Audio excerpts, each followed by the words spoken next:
because a lot of what makes people mature is necessity. And if you have, for example, if you have more money than you know what to do with, roughly speaking, it's very difficult to say no to your children when they want something, because why are you going to say no? You can just provide it. Well, what makes you think that that's what you should do? Well, you can have anything you want. Well, what happens? You devalue what you want, and your desires continue to grow. Well, that's not very helpful. So it's not obvious at all that providing people with an excess, let's say, of privilege is something that's good for them from a psychological perspective. They need to hit the proper limitations. And if you're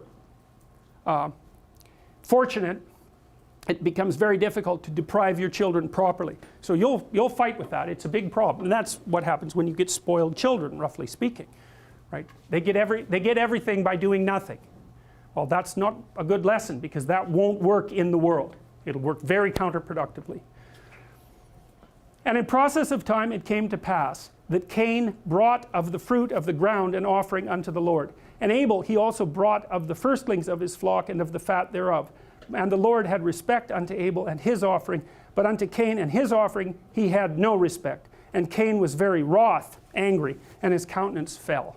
Okay, so again, there's a tremendous amount packed into that. This is the first time that we see the motif of sacrifice, right? And so I mentioned to you before how these archaic people conceptualized the world, right? It's a dome with a disc of land, and underneath that a disc of water, fresh, and underneath that a disc of salt water. So that's the world. And then up in the heavens, that's where God is. And so God's up in the sky, and we talked about why that might be, and part of that is, well, when you look at the night sky, you look at what transcends your current reality, and you look at what inspires awe. So there's a, God exists where awe is experienced. Fine, that's a perfectly reasonable hypothesis when you think that what you're trying to do is formulate what constitutes the transcendent. Because if you exist within a conceptual structure and you encounter that which is outside the conceptual structure, you will feel awe. And that's a combination of fear, paralysis, right? And a combination of overwhelming possibility. And you can experience that, for example, if you listen to a great piece of music. What happens? The hair on the back of your neck stands up. Why? Because you're a prey animal and you just puffed up to look bigger. That's why you have that experience. It's piloerection. And it's part of awe. So when you see a cat puff up because a big dog is in front of it, that's what the cat's feeling. It's like, oh my God, puff. Right? So when you encounter that which transcends your limited sphere of apprehension, then you experience awe. You look at the night sky, that's what happens. Music can do that. And all sorts of things that we do can evoke that sense. And so they located the transcendent value in that which inspired awe. Fine. Reasonable.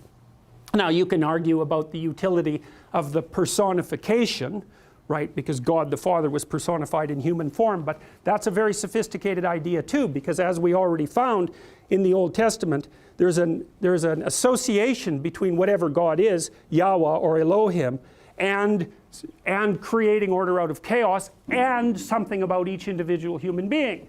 And so I don't believe that the personification of God the Father in the Old Testament is archaic and primitive at all. I think it's one of the most sophisticated things that people ever developed.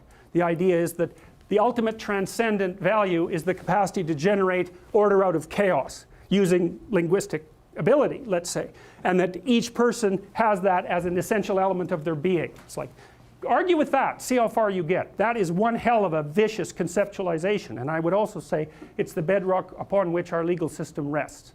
So you don't move that easily. You move that and many things fall. And there are things that you may say you don't believe, but you act them out all the time. In fact, if you didn't act them out, people would set you straight very, very rapidly, because basically what other people want from you, even though they don't conceptualize it in these terms, is that you accord them the respect due the incarnation of the Logos. That's exactly what it means to interact with someone properly.